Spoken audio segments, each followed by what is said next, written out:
how to log in to OnlyFans account. So if you want to log into your OnlyFans account, then what you need to do is first you need to go with your browser, or you can go with your Google, anything that you're comfortable with. So I'm here with my browser. Now once you're under your browser, you need to simply tap on the search and search for OnlyFans login. Now once you search here, you will have the onlyfans.com. Just simply tap on it, and here it will take you to the login interface. So you can either sign in with your Twitter, with your Google, or passwordless sign in, or you can just enter your email and your password. So tap on email address and then enter your email address and enter your password. Now if you don't remember your password, you can go with forgot password, which is right here on the bottom left.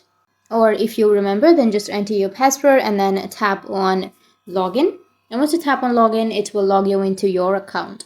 So that's how you can log into your OnlyFans account, and if you have any questions, feel free to comment below. Thanks for watching.